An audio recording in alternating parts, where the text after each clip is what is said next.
17th of July 1918, these 4 girls in white dresses were brutally murdered in the bloody climax to the Russian Revolution. The girls' names may not be remembered, but their alluring mix of beauty and innocence holds an enduring fascination. They are emblems of a world that vanished forever in the Revolution. In Russia today, the Tsar's 4 daughters, Olga, Tatiana, Maria, and Anastasia, have literally become icons and are worshipped as holy martyrs. The second program in this 2-part series will tell their story in their own words. Darling, I'm writing to you in semi-darkness, for we have not dared to draw the curtains. The whitewashed windows are too horrible. And it will reveal the real girls behind the saintly images.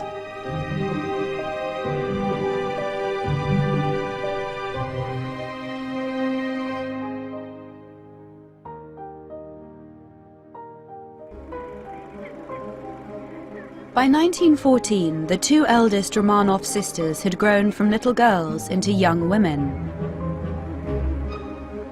Olga was now 18 and Tatiana 16, and the time had come for them to fulfill the ultimate duty of all royal princesses and be married off to eligible princes. With their winning combination of blue blood and beauty, it seemed that the world would be their oyster. I think there's an inherent similarity with Diana being the most photographed princesses of their time, the most marriageable, attractive, desirable young royal princesses in Europe. These fairy tale princesses seemed to lead a charmed life. But behind the happy family photographs, their childhood was far from idyllic. Although Nicholas was a devoted and indulgent father, he was an ineffectual Tsar, and as opposition to his rule had mounted, his family had been forced to retreat to the safety and security of their imperial palaces. The girls' freedom was further constrained by their mother, Alexandra, who maintained an iron grip over their young lives and raised her daughters in the shadow of their little brother, Alexei, who had the life-threatening condition haemophilia.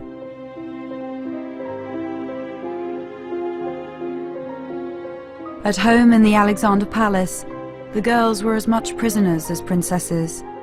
They rarely went out, had few friends, seldom saw their extended family, and knew nothing of the real world beyond the palace gates.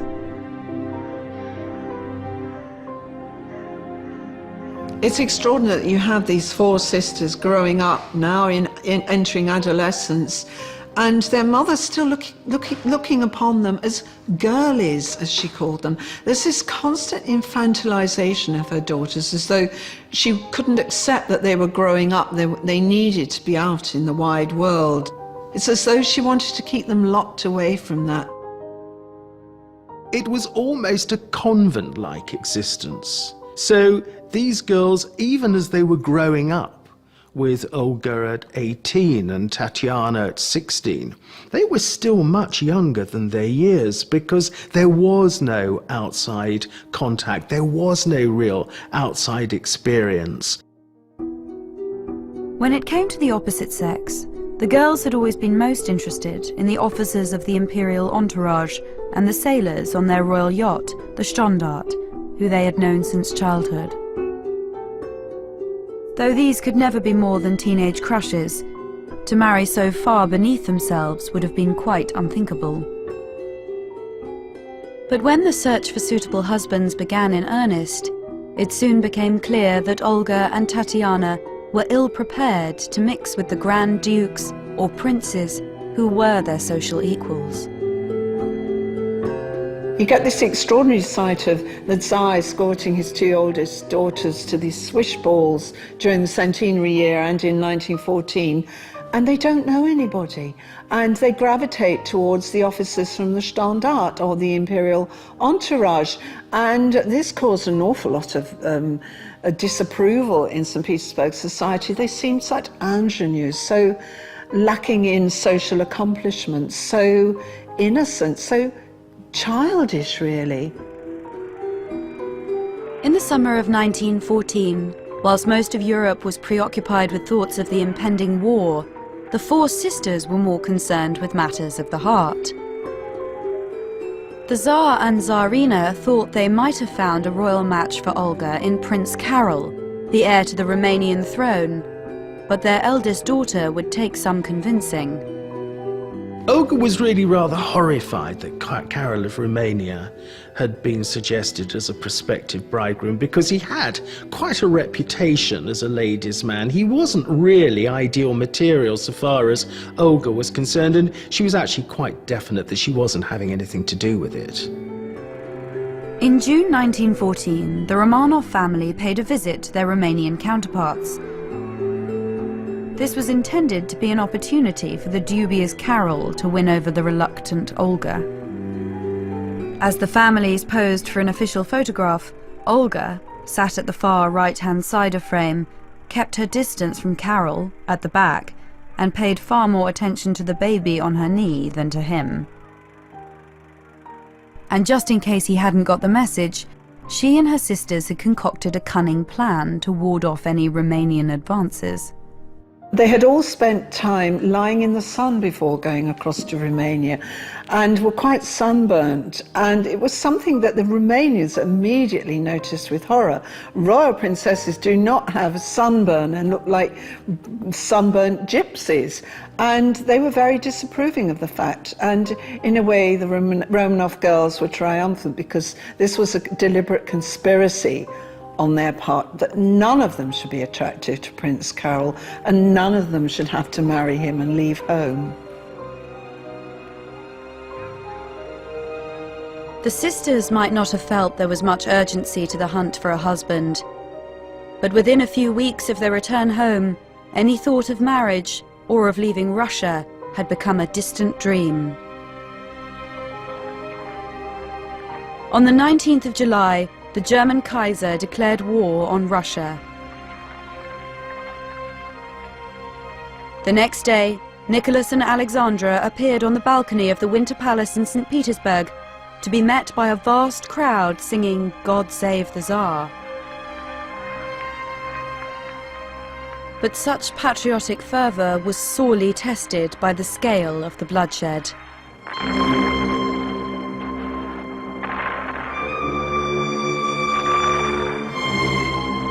In the first 5 days of fighting alone, 70,000 Russian soldiers were killed or wounded.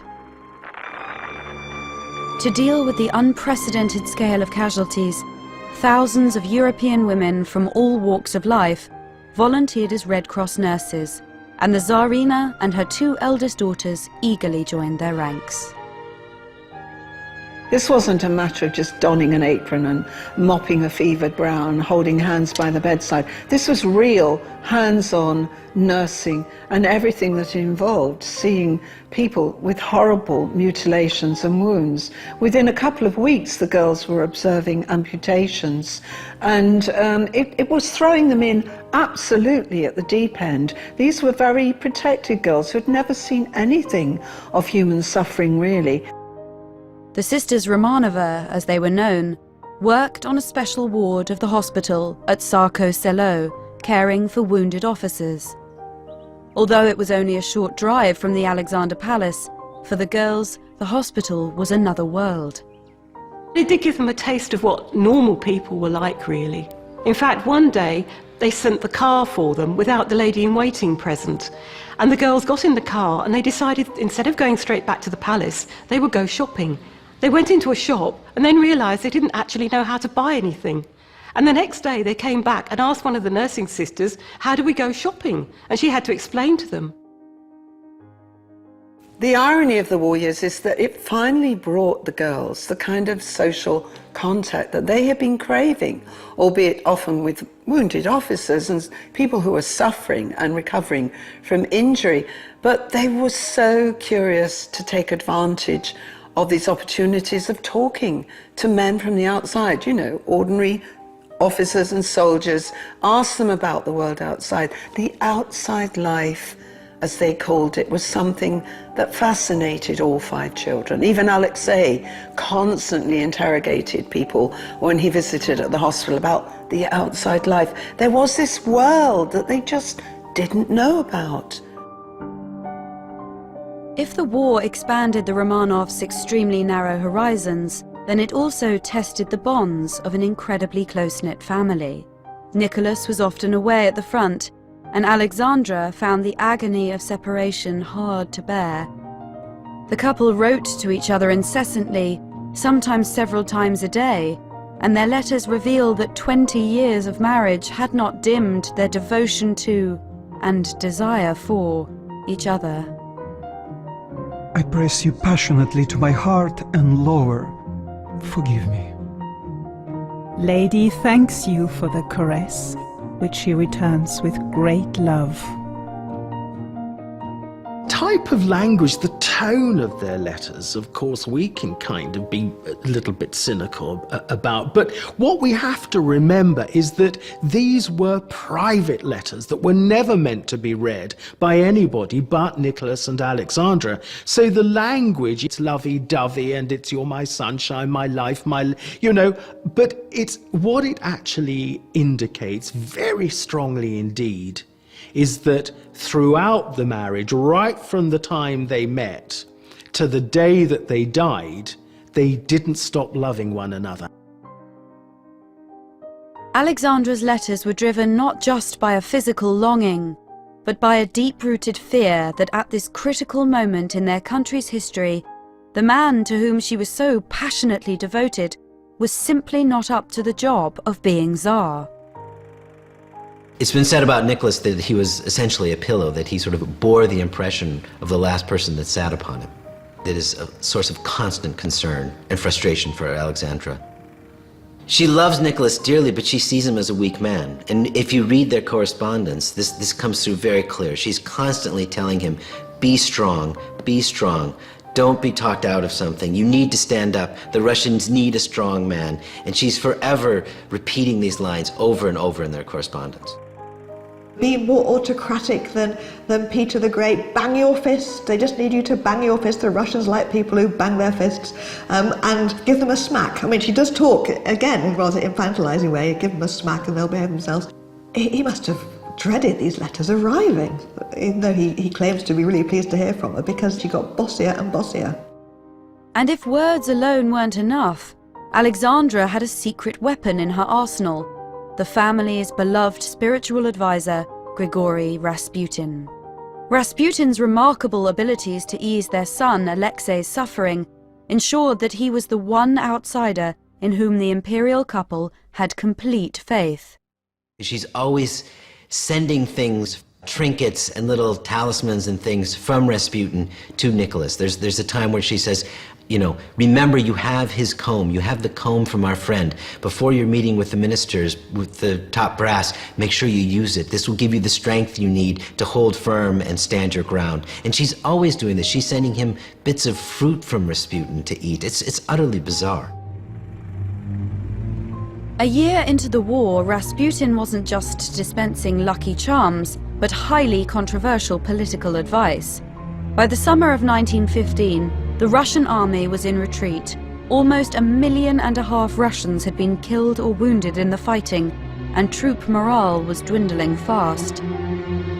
Rasputin convinced Alexandra that the Tsar must sack his uncle, the highly experienced Grand Duke Nicholas Nikolaevich, as commander-in-chief, and take charge of the army himself. And in fact, when the Tsar told his mother, the Dowager, that he was thinking of getting rid of Nikolasha, she said, everyone will think this is at Rasputin's bidding. And she writes in her diary, and he blushed. With the Tsar commanding the army, he left the Tsarina at the Alexander Palace, with instructions to oversee the running of the government. She was only too happy to oblige. Many now believed that this was the true seat of imperial power, and they had their suspicions about how much influence the Tsarina's favorite was wielding. Once Nicholas leaves and heads to the front permanently, Everyone is then focused on what Alexandra is doing in the palace. And the fact that Rasputin remains in Petrograd leads to all sorts of rumor and gossip and salacious talk that the two of them are, in a sense, pulling all the strings, and these are the true powers behind the throne, and they are the ones that will bring ruin to the country. As the atmosphere at home grew increasingly claustrophobic, the Romanov sisters found a welcome escape in their war work. Hundreds of their private photographs reveal how close Olga and Tatiana became to their favorite patients. The hospital increasingly became like a second home for all of them. And as the years went on and more wounded were arriving, they spent longer and longer days, often till nearly midnight, changing the dressings, making beds, helping boil the silk for sewing stitches and preparing swabs. They had free time in the afternoons after they went home for lunch to go back to the hospital and sit with their favourites and look at photographs, take endless photographs of each other. And such became this narrow but in a way strangely happy life they had, that even when they went home at the end of the day, they often still telephoned back to have one last chat with their favourites. Beneath their bandages, many of the wounded were dashing young men, and for teenage girls so starved of male company, they proved irresistible. It's rather amusing when you look at all the many photographs taken of Olga and Tatiana at their hospital during the war years, with their favourite officers, their favourite wounded, that most of these young men were rather dark, swarthy Caucasian types with big twirly moustaches, men from Armenia or Georgia, with a certain kind of exoticness. Some of them even, I think, were Muslims. They seemed to fall for those kind of dark, enigmatic, swashbuckling looks, much more than your rather austere Northern European Russian types.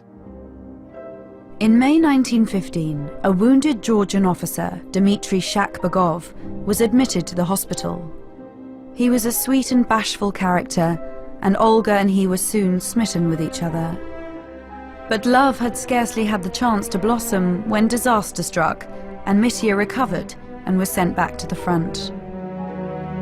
It's kind of an irony, really, that he had to get seriously wounded again for Olga to see him later in the year. But when Mitya Shakbagov was brought back quite badly wounded a second time, her world lit up again, and she was happy, and she was smiling, and she found every possible excuse to be at the hospital. And this was the sum of her life, her world. Olga filled her diary with references to her beloved Mitya. 13th August. Clean the instruments with Mitya, the darling, sitting next to me. 29th August. Went to Vespers. Mitya, the darling, also came. Such absolute joy. Thank you, God. 7th October. Sat for a long time with Mitya. But her position meant that there was no hope this passionate affair could ever be consummated. I think if Olga had had her wish to marry and live quietly in the country, she would have wanted to marry a man just like Mitya.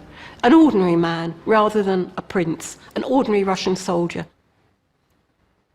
It's rather sad that the one thing Olga really wanted to do was hardly likely to happen. I mean, she was an imperial Grand Duchess. She was going to have to make a grand marriage. Olga's thwarted romances only exacerbated the bouts of depression she suffered during the war, which was so severe that she was treated with the period cure-all of arsenic injections. I think part of the cause might have been her relationship with Mitya, the fact that she was besotted by this chap, and that she knew that it really and truly it wasn't going to go anywhere. Dmitry finally left the hospital at the beginning of 1916, and Olga never saw him again. But to the very end of her life, she carried a flame for him. She's clutching at straws for every shred of news about Mitya, how he is, and towards the end of the year is thrilled to meet his mother and says, oh, it's wonderful, I have a little piece of him, I've met his mother. And as late as the beginning of 1917, almost one of her last diary entries, she's recording his birthday. And when he first was admitted to the hospital, he did find a very special place in her heart, I think. Behind the scenes, private passions might get the better of the sisters Romanova, but in public, the Tsarina and her daughter's war work was meant to serve an important propaganda purpose, although it didn't always create quite the right impression. There was a need for the imperial family to put out a good message, good online message, you know, and there was a photo opportunity done for the Empress and her daughters. The basement of the Windsor Palace had been turned, part of it, into a military hospital, and the Empress had worked there as a volunteer, and she and her daughters were photographed in nurses' outfits. All sounds fine, except that they hadn't taken into account that by this time a British consignment of nurses' outfits delivered to St. Petersburg, Petrograd as it was then, had fallen into the hands of the city's prostitutes. And the whole image of the nurse had been transformed. So this attempt to put out a good PR message backfired very badly. But it was the family's close association with a man of Rasputin's notorious proclivities that caused by far the greatest damage to their reputation. Amid the isolation of the Alexander Palace, the Tsarina seemed oblivious to rumours which made a mockery of her much vaunted morality. The Empress really becomes the key political figure in the capital, and she loves this role. She likes the fact that she boasts in her diary that she's the first woman in Russia to receive ministers since Catherine the Great. And maybe she sees herself playing that sort of role. But in reality, she's much more playing out the part of Marie Antoinette on the eve of the French Revolution. Completely unpopular, with all sorts of rumors circulating around society of her sexual shenanigans with Rasputin. All of this was very damaging because these ideas of sexual corruption in the court became a sort of metaphor for the political corruption of the monarchy as a whole. But Alexandra had such faith in Rasputin that she was willing to turn a blind eye to reports of his increasingly embarrassing sexual misdemeanors. Rasputin had a bad incident in Moscow where he sort of exposed himself in a nightclub, and he boasted that he was sleeping with the Tsarina. When the Tsarina heard about this particular incident and other ones, she thought that there was a sort of double dressing up as Rasputin, pretending to be him, just to discredit him because he was so close to the imperial family. And it wasn't just the Empress herself who was implicated in the gossip. Her innocent children were tarred with the same brush. It was said that Rasputin had had his wicked way with the Romanov sisters. Cartoons appear around St. Petersburg, lewd cartoons of the Tsarina with Rasputin. School children are singing songs. It's as though there is suddenly no holds barred in what you can say about Rasputin and the Tsarina.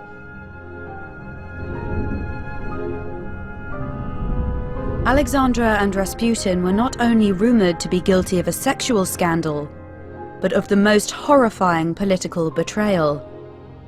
The true allegiance of the German Tsarina was called into question, and even ordinary Russians, whose loyalty Nicholas and Alexandra had taken for granted, now seemed to have lost all faith in their Tsar and Tsarina. There's a great conviction that Rasputin and Alexandra, remember she is a German after all, are actually spying and working with the Germans to conclude a separate peace and sell out the Allies. And this is a very, very widely held belief. This is not some lunatic fringe. This is conspiracy beyond anything we in the West can imagine. The degree to which it extended throughout all of society was simply unprecedented. I think historians have tended to sort of belittle all of these rumours about Rasputin as a bit of tittle-tattle, and it's interesting but not really part of the revolutionary story. But I don't agree with them, because by 1915, when these rumours take off, there's a revolutionary crisis. And in a revolutionary crisis, what matters is not what's true or not. There's no reliable information. Newspapers are censored. People don't know what to believe. What matters in a revolutionary situation is what people believe. And these rumours were believed, not just by ordinary people in the streets, not just by peasants, but they were believed by statesmen. They were believed by foreign ambassadors. Buchanan, the British ambassador, Palaiolog, the French ambassador, are repeating these rumours as if they were true to their governments. So these rumours take on a real political power and become very damaging to the monarchy.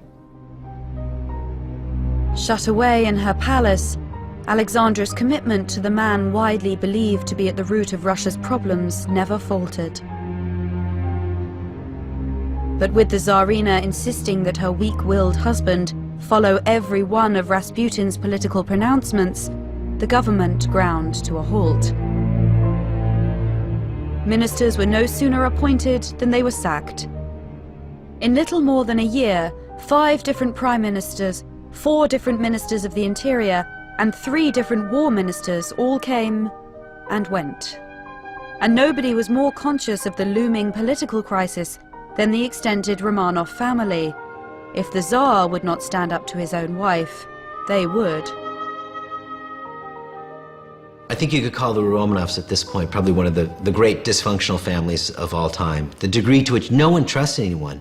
They're talking behind each other's backs. It's a recipe for disaster, and it's remarkable the degree to which they have allowed this to happen, that they don't realize that they need each other.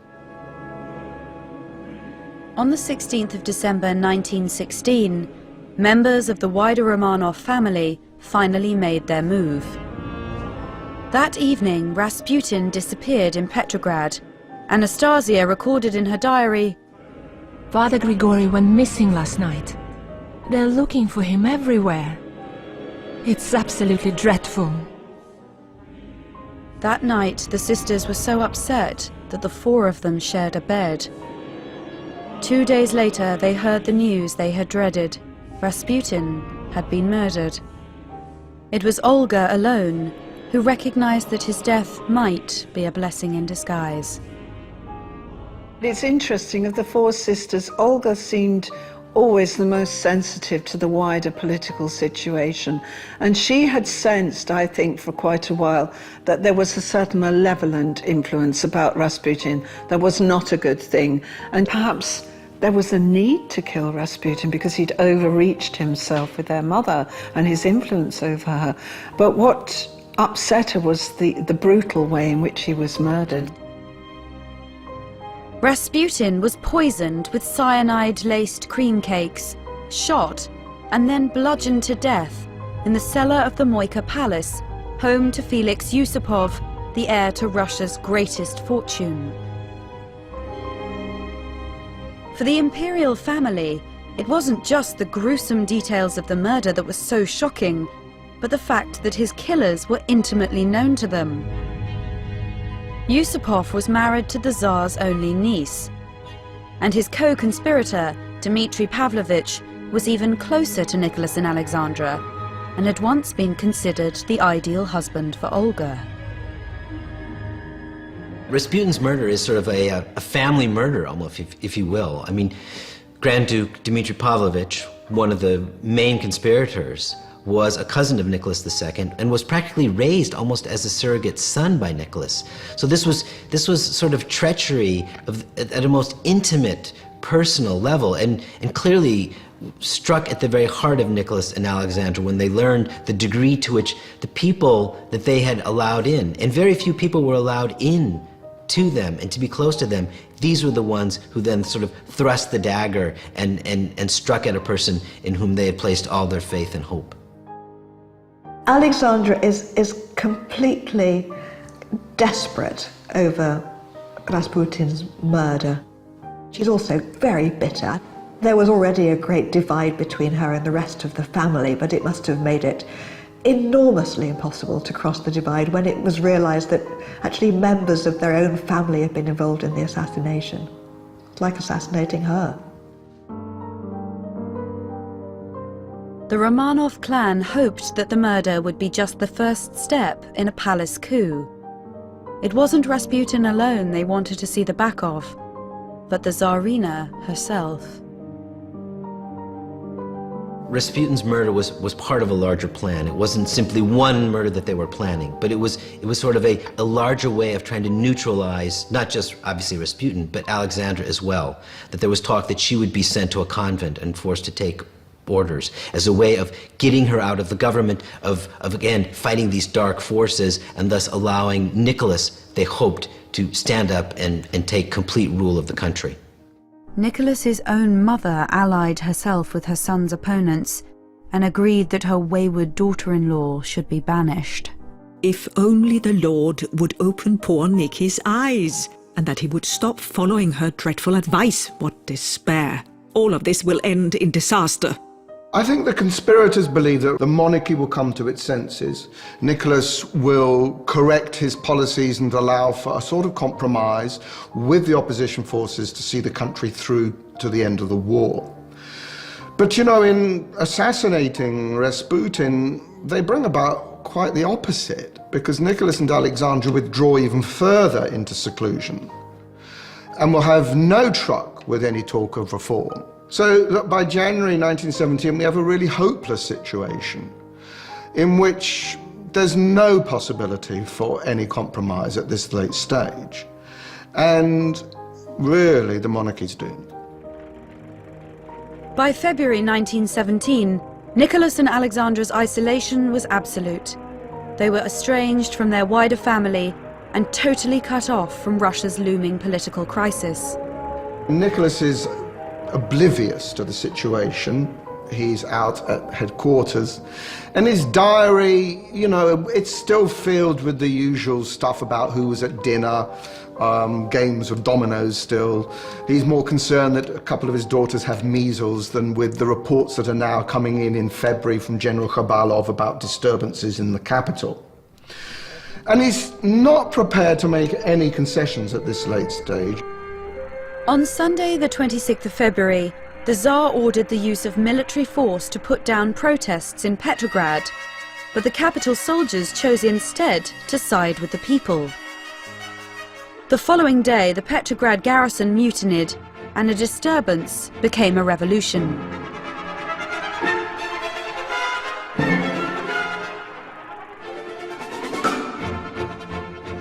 Out at the Alexander Palace, all the children, except Maria, had the measles. From their sickbeds, they heard gunfire and the playing of the Marseillaise coming from the town barracks, but the Tsarina insisted they should not be told anything was wrong until it was impossible to keep the truth from them. Alexandra refused to take the threat of revolution seriously, even when reports were coming in thick and fast of marches and protests and bread riots. She thought it was all a storm in a teacup and it would soon blow over, and she refused to accept that the enemy was at the gates. But as the unrest in Petrograd intensified, events overtook the Romanov family. The leaders of the Duma and Nicholas's own military chiefs insisted that only his abdication could resolve the crisis, and the Tsar did not take much convincing. On the 2nd of March, more than 3 centuries of Romanov rule came to an end when Nicholas renounced the throne for himself and Alexei. Initially, only Maria was told the news, as the other children were still so ill. She seemed to be taking it well, until one of the court ladies discovered her crouched in a corner weeping. She was terrified that the revolutionaries would come and take her mother away. Almost a week later, Alexandra finally broke the news to the rest of the children. It was Alexei who was the most perplexed by it all. He was totally bewildered. He couldn't understand. He said, well, does that mean I won't be able to go and see my soldiers anymore? Won't we be able to go on the Stondart, our yacht, and sail around as a family? No, none of that was going to happen anymore. And then he asked the perfectly logical question. He said, well, who's going to be Tsar? Well, there isn't going to be a Tsar, he was told. But if there isn't a Tsar, he asked, who's going to govern Russia?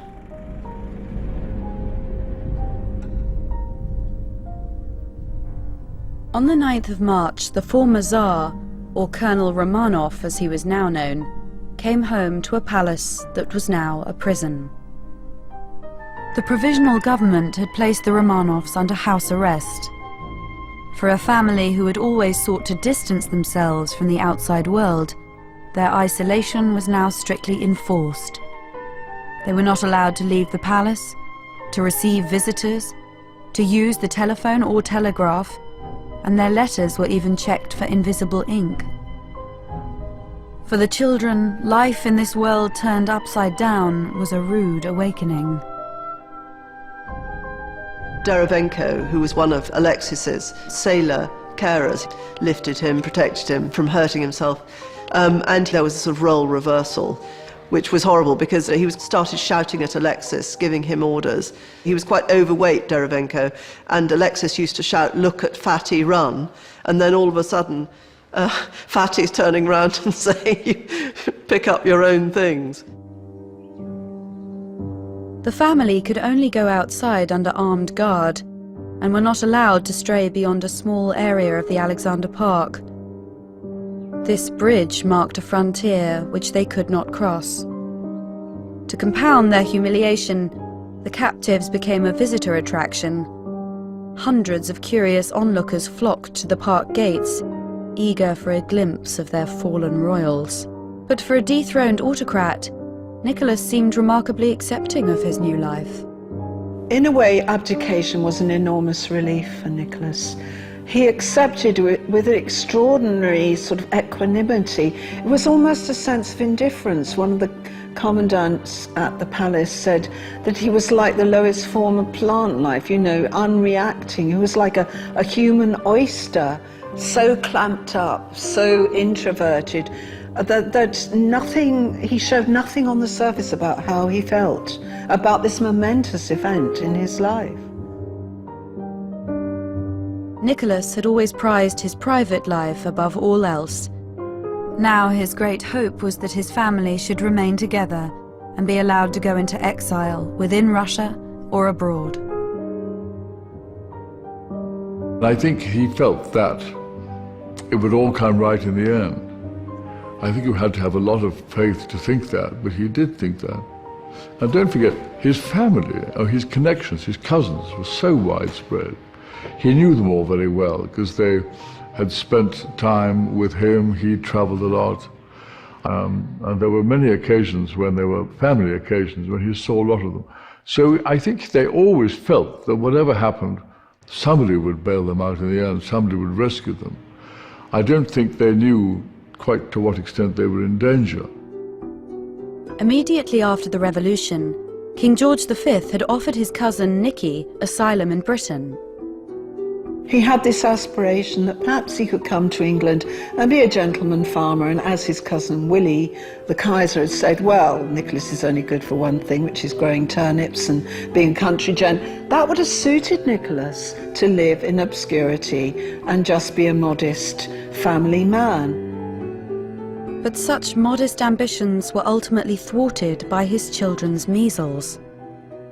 If they had acted quickly, if both the British and the provisional government in Petrograd had acted quickly, they might have got the children and Alexander out north to an ice-free port like Murmansk and under a white flag to Britain. But the tragedy was the children were far too sick to be moved, and that's really the ultimate what if the children hadn't been ill, might they have been able to get them out to safety? By the time the children recovered, cousin George had had second thoughts and withdrawn his offer of asylum. The family's future was now more uncertain than ever. If Nicholas and the children were coping with the dramatic reversal in their fortunes, then Alexandra was not. Under house arrest, she grew increasingly melancholic. After their attack of the measles, her daughter's hair had begun to fall out, and they had all had to shave their heads, Alexei joining in to show solidarity. But when their mother was confronted with a photograph of her daughters, proudly displaying their bald heads, she was horrified. She thought they looked like those condemned to death. After almost 5 months under house arrest, the family left the Alexander Palace for the last time on the 1st of August. Nicholas wrote in his diary, The sunrise that saw us off was beautiful. We left Tsarskoye Selo at 6:10 in the morning. Thank God we are all safe and together. At the Alexandrovsky station, they boarded a special train. Its final destination was unknown. All the family had been told was to prepare for a long trip east and to pack plenty of warm clothes. For the children, this would be their first sight of a homeland they hardly knew. The empire that their father was Tsar of was so vast that anything beyond the limitations of White Russia, i.e. Petersburg down to Moscow and a bit beyond, were unknown to the children. It was such a vast place. So this great hinterland of endless forests and great flat horizons that they entered on that long 4-day train ride through to Siberia was a whole different world that the children had never seen. Anastasia described the journey for her tutor, Sidney Gibbs, in her somewhat broken English. The first day was hot and very dusty. At the stations we had to shut our window curtains that nobody should see us. On the way many funny things happened. And if I shall have time, I shall write to you our travel further on. Goodbye. Don't forget me.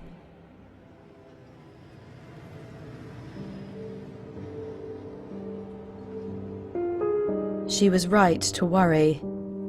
Their ultimate destination had been chosen precisely to keep the family so far out of sight and mind that there was little chance that royalists would rescue them or violent revolutionaries would kill them. Tobolsk was a provincial backwater, 1,700 miles east of St. Petersburg. It had been bypassed by the Trans-Siberian Railway and was accessible only by boat. During the 7-month-long Siberian winter, the river froze and the town was completely cut off from the outside world. The family's new home was meant to be one of the best houses in town, but when an advance party went to inspect the accommodation, they found it dirty, smelly, and stripped of almost all furniture. When the family are living in the former governor's mansion in Tobolsk, it's clearly, if not a terrible prison condition, it's not pleasant. And Nicholas complains about the plumbing and that the toilets keep overflowing, and it does all sound fairly unpleasant when you're used to a palace. Conditions in the house were cramped and the 4 sisters shared a bedroom. They filled it with reminders of their previous life, religious icons, family snaps, and pictures of their favourite wounded officers. As they adjusted to their new life, what little they got to see of Siberia was a revelation, and their captors were struck by the girls' naivety. The commissar in charge of them thought they were terribly badly educated, because he was rather shocked when he noticed their bewilderment at seeing local Yakuts and Siberian indigenous peoples going around in reindeer skins, and the girls would be standing there at the window looking in bafflement at these strange people on the streets below as though they were from another planet, and he wondered just exactly how broad their education had been. The family's outside space was far more limited than at the Alexander Palace. They had just a small kitchen garden and a yard. Desperate for something to do, Nicholas would pace the yard 40 or 50 times an hour and perform daily chin-ups on a horizontal bar. He and his children grabbed any opportunity for fresh air and a view of the outside world. When you see photographs of them, it must look a bit odd to our eyes, sitting on top of a sort of what looks like a greenhouse. You think, well, what are they doing? Well, the answer is they're trying to get some sun, because they've been sitting, stewed up in this, indoors all the time. So it was nice to get out, get a bit of fresh air. That's the only place they could do it, because they wouldn't let them go anywhere else. As the Siberian winter set in, there was little sun left to catch, and by mid-December, the temperature had dropped below -20. The family tried to keep busy chopping wood and pulling Alexei around on his sledge. Inside the house it was so cold that Anastasia complained, "Our hands do not write properly." But that didn't stop her and her sisters sending endless letters, although they had very little to say. As she wrote to her friend Katya, I'm terribly sorry my letter turned out to be so stupid and boring. But nothing interesting ever happens here. Her older sister, Tatiana, wrote to Valentina, one of the nurses she had worked with at the hospital in Sarko Selo.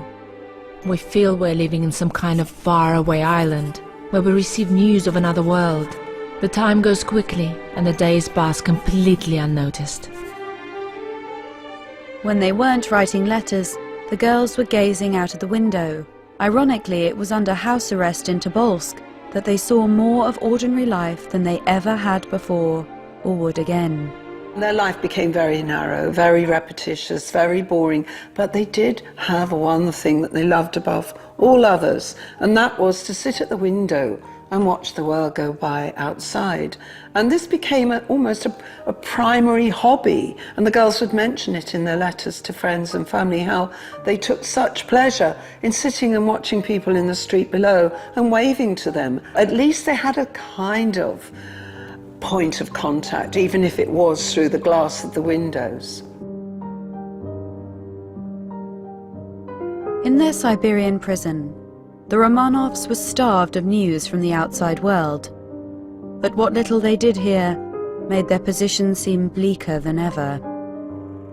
At the end of October, the provisional government was overthrown by a Bolshevik coup led by Lenin and Trotsky. The family's fate now lay in the hands of their most avowed enemies.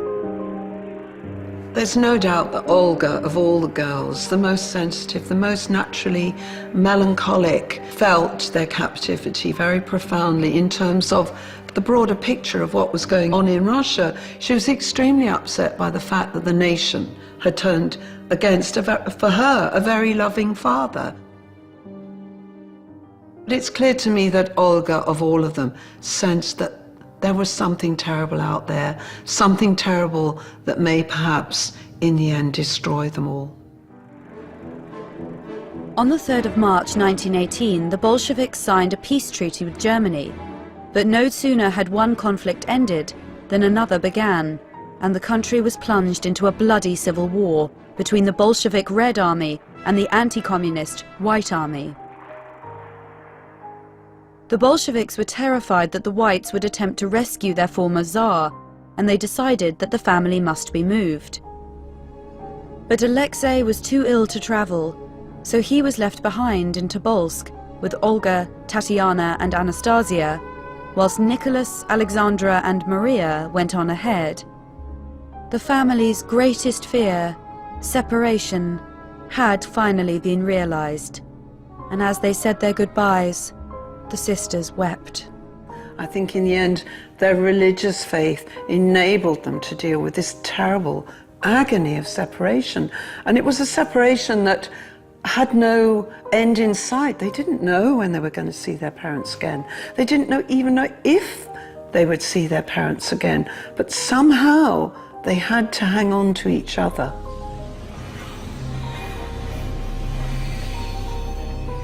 Nicholas and Alexandra expected to be taken to Moscow, the new Bolshevik capital, but instead they found themselves in Russia's third city, Ekaterinburg, more than 1,000 miles east of the capital. They were put up in the Apartiev House, or as the Bolsheviks had ominously renamed it, the House of Special Purpose. The house no longer exists, but where it once stood, the Church on the Blood has been built in honor of the Romanov sainthood. It was consecrated in 2003 and has become a major pilgrimage site. Once they're moved to Yekaterinburg and incarcerated in the Apartiev house, it's no longer house arrest. It must have felt much more like prison. The house is surrounded by a high wooden fence. There are guards. They have to be accompanied by them to go to the toilet. They are insulted. There is obscenity, graffiti on the walls. It must have been threatening. They knew that something had changed. They knew that their political drama was moving towards some sort of resolution which was not likely to be good for them. In Tobolsk, the sisters had at least been able to watch the world go by from their windows, but in Ekaterinburg, even that small freedom was denied them. Maria wrote to her siblings, "Darling, I'm writing to you in semi-darkness, for we have not dared to draw the curtains. The whitewashed windows are too horrible." On the 20th of May, her three sisters and Alexei began the journey to Ekaterinburg by boat. During that trip, their English tutor, Sidney Gibbs, took the last known photographs of the children. A lady-in-waiting, who joined them on that voyage, was struck by the change in Olga during her time in Tobolsk. She had turned from a lovely, bright girl of 22 into a faded and sad middle-aged woman. On the 23rd of May, the sisters were reunited. After a lifetime spent in virtual captivity, their imprisonment was now total. There is no semblance of real life at all. You know, the girls to try and do something about this unending boredom are taught by the cook to make bread rolls. They take great delight in washing handkerchiefs. The end is kind of coming closer and closer, and I can't believe for one moment that they didn't have some idea of what was going to happen. As they struggled to adapt to their new situation, the sisters found comfort from a most unlikely source. The girls had always been drawn to soldiers, whether the sailors on the royal yacht or the wounded officers they had nursed, and their jailers were no exception. One thing becomes very apparent in the Apachev house, that brief hot summer, is that they're all going stir crazy. You have 4 hormonal young women, plus a probably menopausal mother and a sick brother, all hemmed in, crammed in with each other. It's clear that those girls, in their frustration and their boredom, saw the officers surrounding them as the only kind of point of contact, the only form of entertainment or human associations. Of all the 4 girls, Maria had always been the most open, the most friendly, the most engaging. She loved the company of soldiers. She, of all the sisters, seemed the most susceptible within the Apachev house to making friendships that perhaps would worry her parents. Maria was treading a fine line, one that was crossed on the 26th of June, her 19th birthday, when one of the guards, Ivan Skorohodov, brought in a cake for her. Relations between captor and captive had become dangerously close. It was clear that fraternization was going too far, that the guards were being too kind, getting to like the girls, developing a relationship with them, and the girls with them. And it was at this point that there was an extreme clampdown on this fraternization between them and their captors. The guard was instantly dismissed and jailed, but Maria suffered a more subtle punishment. During the Romanovs' final weeks, the incident created a rift within this most tightly knit of families. It would appear that Alexandra was deeply disapproving of Maria's increasing friendliness with the guards, and that at some point she was to an extent cold-shouldered, certainly by Alexandra. There was a change, a shift in the family dynamic for a while, and Maria suffered as a result. No news came into the Apachev house, and no news came out. With no end in sight to their imprisonment, Russia's former royals had nothing to do but sit and wait. But in the world beyond their whitewashed windows, the Bolshevik leadership were arguing over the family's fate. Trotsky wanted to put Nicholas on trial in Moscow, but others favoured a more straightforward solution. The trial, I think, was not really an option, because to allow Nicholas to stand a political trial, even though, you know, everybody knew what its resolution was going to be, would nonetheless be to admit the possibility of the Tsar's innocence. And if you admit the possibility of his innocence, that's to raise the question of the revolution's legitimacy. So in a sense, to put the Tsar on trial was at the same time to put the revolution on trial. And that was not revolutionary justice. Revolutionary justice was to carry out the will of the people and murder them. On Monday the 15th of July, 4 local women came to wash the floors of the Apartiev house. They were the last civilians to see the 4 sisters alive. The washerwomen couldn't quite believe their eyes when they saw these girls in their plain white blouses and their black frocks, and their hair, of course, hadn't yet grown back much beyond their chins. These were not royal princesses as they had perceived them from the picture books and all the stories they'd been told. These weren't people sort of wafting around in stately robes with lots of beautiful glittering jewelry. They were ordinary people, just like us. This chapel in the Church on the Blood stands on the site of the basement of the Apartiev house, where early on the morning of the 17th of July, the 4 sisters, along with the rest of their family, were shot at point-blank range and then bayoneted to death. After the murder, their bodies were dumped into a mine shaft in nearby woods. The order for the family's execution came from the very top, from Lenin himself, but he did not want the Bolsheviks blamed for the slaying of innocents, so initially only Nicholas's death was announced. Almost immediately, rumours started to circulate that one of the girls had escaped. The story of the sister who survived became one of the 20th century's most enduring myths. When someone as important as the imperial family disappears like that, and the exact fate of the children is unknown, there will always be speculation. But I don't think there was any serious doubt. They were shot by a ruthless execution squad, 1 shooter for every person to be shot. The bodies were then eradicated with sulfuric acid. Remains dumped into mines. They were not going to let some teenage girl run off into the forest. Why would that happen?